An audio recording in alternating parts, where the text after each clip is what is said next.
بسم اللہ الرحمن الرحیم۔ درس قرآن .com کے پروگرام تجزیہ میں ہم حاضر ہیں۔ ہمارے ساتھ حسب سابق ساتھ ہوں گے مفتی عبد المنعم فائز صاحب۔ مفتی صاحب کیا حال ہے؟ اللہ کا شکر ہے۔ کیسے ہیں مفتی صاحب؟ خیبر سے رہ کے کراچی تک سیلابی ریلوں سے طوفانی بارشوں سے پورا ملک ڈوبا ہوا ہے، ایسے ہی۔ کیا ہوگا؟ برق گرتی ہے تو بیچارے مسلمانوں پر۔ بسم اللہ الرحمن الرحیم۔ جو اس وقت میں سیلاب آ رہا ہے، دیکھیں یہ صرف پاکستان میں نہیں آ رہا، دنیا کے دوسرے ملکوں میں بھی آ رہا ہے۔ جیسے انڈیا وہ بھی پورا ڈوبا پڑا ہے، یہ نہیں ہے کہ صرف پاکستان میں پانی آ رہا ہے۔ اور ہم بار بار اس بات کو کہتے ہیں کہ پہلے تو ہم نے سنا تھا نا کہ موسمیاتی تبدیلی ہوگی، کوئی ایسی بارشیں ہوں گی، سیلاب ایسے آئیں گے، کوئی ان ایکسپیکٹڈ موسم ہو جائے گا۔ اب حقیقت بن کے سامنے آ چکا ہے۔ موسمیاتی تبدیلی جو ہے وہ ایک حقیقت تھی جو ہم نے اب آنکھوں سے دیکھ لی ہے۔ اب اگلے سالوں میں آپ کو اللہ تعالیٰ نے اس دفعہ میں ایک جھٹکا دیا ہے، اور شاید یہ چھوٹا جھٹکا ہوگا، کیونکہ اللہ کا شکر ہے کہ پنجاب میں جتنا بھی سیلاب آیا ہے، سینکڑوں کی تعداد میں، ہزاروں کی تعداد میں گاؤں دیہات، قصبے اور شہر پانی میں ڈوب گئے، لیکن اللہ تعالیٰ نے انسانوں کو بڑی تعداد میں محفوظ رکھا۔ ہلاکتوں کی تعداد چند ایک ہے، یعنی جو پنجاب میں ابھی سیلاب آیا اس میں مجموعی طور پر شہید ہونے والوں کی تعداد سینکڑوں میں جی، وہ تو مجموعی طور پہ اگر کے پی کے کو ملا لیں، پھر کراچی کے اندر جو اربن فلڈنگ ہے اس کو ملا لیں تو وہ تعداد اس سے زیادہ بن جاتی ہے، لیکن پنجاب میں اگر مجموعی طور پر دیکھیں تو وہ سینکڑوں میں بھی نہیں آئی۔ تو حالات اگرچہ دن بدن بدل رہے ہیں، اور اللہ تعالیٰ آگے ان ایکسپیکٹڈ حالات، غیر متوقع حالات سے بچائے۔ تو سب سے اہم چیز جو اس میں سامنے آئی ہے وہ یہ ہے کہ اب آپ جو ہے وہ یہ نہیں کہہ سکتے کہ دریا اس طرف میں رستہ نہیں نکالے گا۔ دریاؤں کی جگہ کے اوپر آپ کچھ نہیں بنا سکتے، ایک گھر بھی بنے گا تو وہ ٹوٹے گا۔ اسی طرح سے جو کچے کے علاقے سمجھے جاتے تھے، وہ کچے کے علاقے دریا واپس لے رہا ہے، آئندہ اب وہاں پہ آپ آباد کاری نہیں کر سکتے۔ تیسرے نمبر پہ اب اس سے پہلے بھل صفائی نہیں ہوتی تھی، آپ کے موضع جو تھے، مختلف نہریں تھیں، دریا تھے، ان کے جو بند تھے ان کی ریپیئرنگ وغیرہ نہیں ہو رہی ہوتی تھی۔ صحیح ہے، جیسے آپ نے ڈیم بنائے ہیں، ان کے تختے ہیں، ان کی ریپیئرنگ ہے، وہ نہیں ہو رہی تھی۔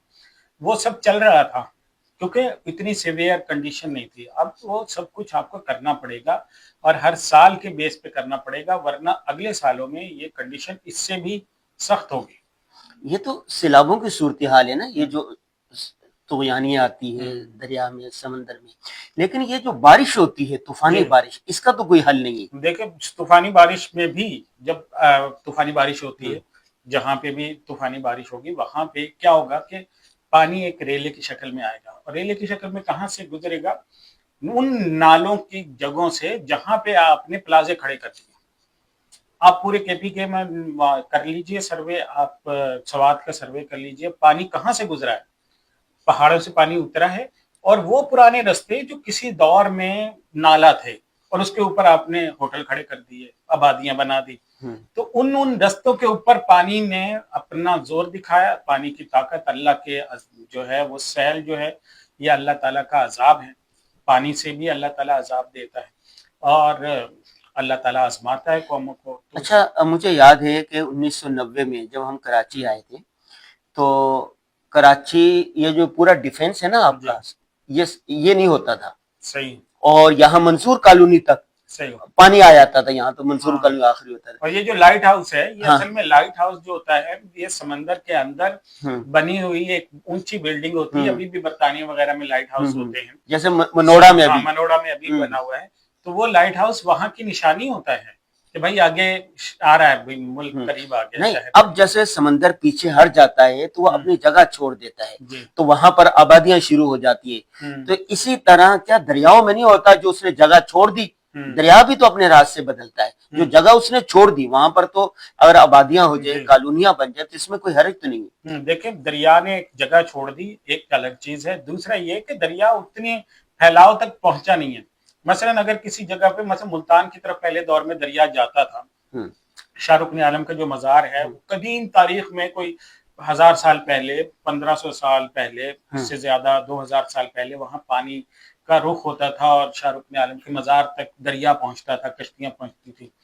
یہ ایک تو وہ والا ہے, اور دوسرا یہ ہے کہ آپ کا راوی بہتا تھا, اب پچھلے 20-30 سالوں سے وہ نہیں بہ رہا وہاں پہ. تو ان جگہوں کو اگر آپ آباد کرو گے تو یہاں پانی آئے گا. اب جو آپ لاہور کی کنڈیشن آپ دیکھ لیجئے, اب سوسائٹی ڈوب گئی.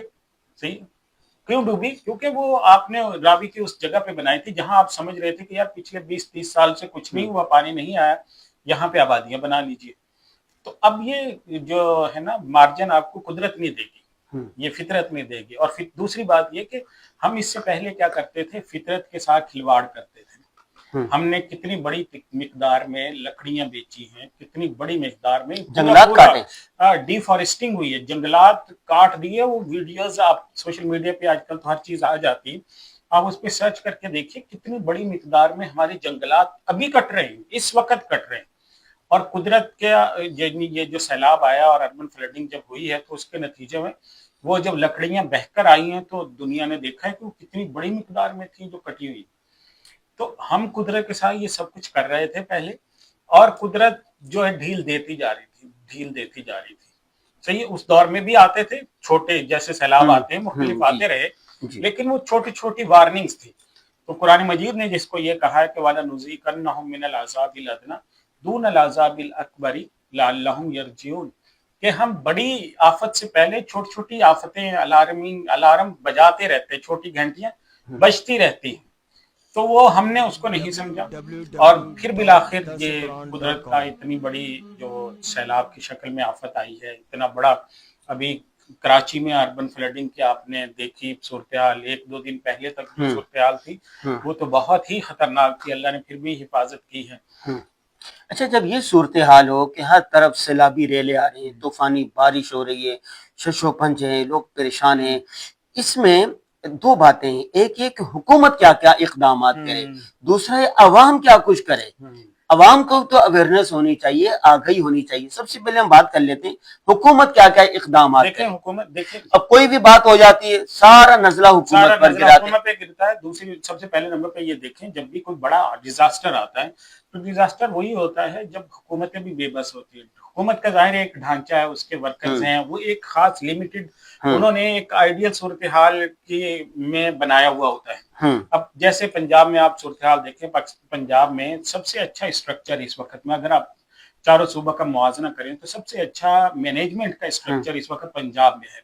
1122 آپ ایک کال کیجئے, آپ وہ اس پر آ جاتے ہیں. 15 پہ پولیس آپ کو 1 منٹ میں مل جاتی ہے. ڈولفن پولیس الگ سے, پیرا والے الگ سے, CCD الگ سے, اتنی طرح کی پولیس ہیں وہاں پہ کہ وہ ہر وقت آپ کو ایک کال پہ 5 منٹ میں مل جاتی ہے. پھر مساجد میں اعلان ہوتے ہیں, مساجد میں اعلان ہوتے ہیں. یعنی پورا حکومت کا مینجمنٹ کا ایک سسٹم بحال ہے.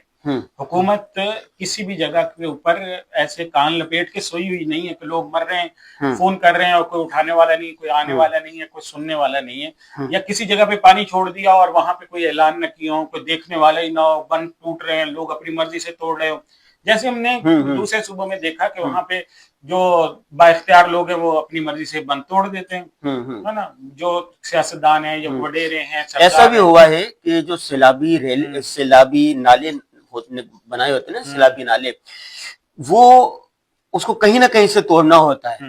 جو ذمہ دار لوگ ہوتے ہیں, بڑے ذمہ دار, وہ اپنے علاقوں میں نہیں توڑنے, اپنے علاقے میں دوسروں کو ڈبو دیتے ہیں.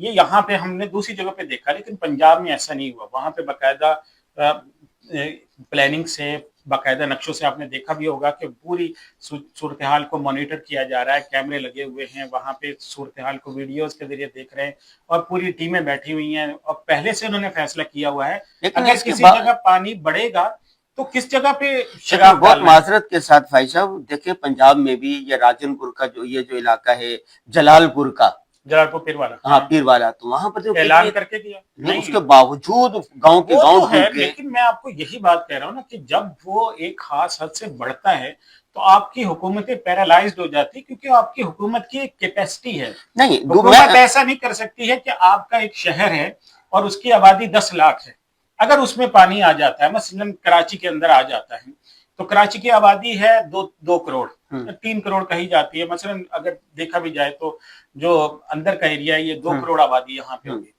تو اب 2 کروڑ آبادی کو دنیا کی کوئی طاقت ریسکیو نہیں کر سکتی. کیا کر لیں زیادہ سے زیادہ کسی ایک ایریا میں پہنچ جائے گی, 2 ایریا میں پہنچ جائے گی, ٹیمیں ورکنگ پہ ہوں گی, لیکن 2 کروڑ آدمیوں کو ریسکیو نہیں کیا جا سکتا. لیکن یہ بھی دیکھا گیا ہے پنجاب کی جگہوں پر, گاؤں میں, دیہاتوں میں حکومت اعلان کرتی ہے, لوگ بتاتے ہیں, لوگ کہتے ہیں کہ نہیں ہم تو اتنے سال سے یہاں پر رہ رہے, ہم اپنا گاؤں نہیں چھوڑیں گے, اپنے جانور نہیں چھوڑیں, وہ نکلتے نہیں. ان حالات میں عوام کے کرنے کے کام کیا ہے, عوام کیا کرے؟ دیکھیں ان میں عوام کے کرنے کا کام سب سے پہلا یہ ہے کہ حکومت کے اعلان پر عمل کریں. جن علاقوں پہ اعلان ہوتا ہے یا وہ علاقے دریا کے کنارے ہیں, وہاں کے بند ٹوٹنے کی باتیں ہوتی ہیں, وہ ابھی سے اس کی تیاری کریں, کیونکہ یہ ایک ایسی صورتحال ہے جس کو ظاہر ہے کوئی پسند نہیں کرتا کہ اپنے گھر کو چھوڑے, کون اس کو چاہتا ہے, لیکن مجبوری کی حالت ایسی ہے کہ اگر وہاں پہ نہیں توڑیں گے تو پھر اور کہاں توڑیں, شہروں کی طرف پانی نکالیں, شہروں کی طرف پانی آئے گا تو پھر تو ایک بہت بڑی تباہی ہوگی. اچھا ایک تو یہ ہے نا, دوسرا یہ ہے کہ صبح شام کے مسنون دعاؤں کا بھی اہتمام کرنا چاہیے. حدیث پاک میں آتا ہے جیسے بسم اللہ الذی لا یغر مع اسمہ شیء فی الارض ولا فی السماء وهو السمیع العلیم. کوئی اگر دعا کا اہتمام کرے اللہ تعالیٰ حفاظت کرتے ہیں. اسی طرح اور حدیث میں یہ بھی آتا ہے کہ جو استغفار کو لازم پکڑ لیتا ہے, من لازم الاستغفار جعل اللہ له من كل ضیق مخرجا, اللہ تعالیٰ اسے ہر مشکل سے نکال دیتا ہے. اور آیت الکرسی پڑھیں, آیت الکرسی پڑھیں آپ, صحیح ہے, صلاۃ الحاجت پڑھیں, اللہ تعالیٰ سے 2 رکعت نفل پڑھ کے دعا مانگیں, کیونکہ یہ ایک مصیبت تو ہے نا. اور ہمیں نا نہیں, ہمیں کافروں کی طرح غیر مسلموں کی طرح نہیں سوچنا چاہیے کہ اللہ ہی مسبب الاسباب ہیں, وہی حالات کو بدلنے والے ہیں. تو ہم توبہ کریں, استغفار کریں, رجوع الی اللہ کریں, اور کیا کر سکتے ہیں. اور دیکھیں دوسرے نمبر پہ ہمارے ہاں لوگ اس کے اوپر بیٹھے ہوئے گھنٹوں ضائع کر دیتے ہیں کہ فلاں نے یہ کر دیا, حکومت نے یہ کر دیا, فلاں کھا گیا.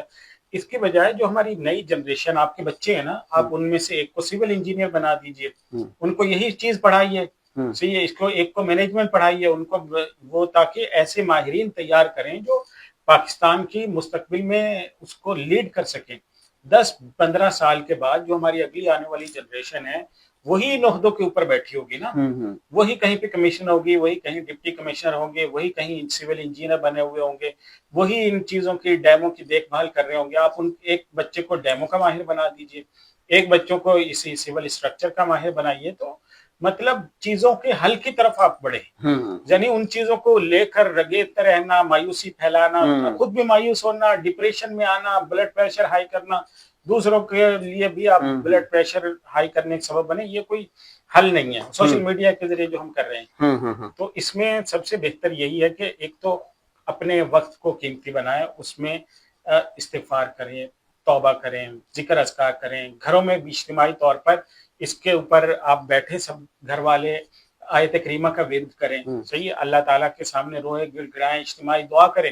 وہ کہتے ہیں ایک آدمی کی توبہ کی وجہ سے بھی اللہ تعالیٰ پوری قوم سے وہ عذاب کو دفع کر دیتے ہیں. تو اسی طرح اور نیک کاموں کا حوالہ دے کر اللہ تعالیٰ سے بڑی بڑی آفتیں ٹلوائی جا سکتی ہیں. تو اس طرح سے اگر ہم اس آفت کے نتیجے میں اگر ہماری نمازیں چھوٹتی ہیں, نمازوں کے عادی بن جاتے ہیں, تو ٹھیک ہے. ابھی عوام کے کرنے کے کام بھی آپ نے بتا دیے, حکومت کے کرنے کے کام بھی بتا دیے. بس دعا ہے اللہ تعالیٰ ہم سب کی حفاظت فرمائے, جان کی, مال کی حفاظت فرمائے.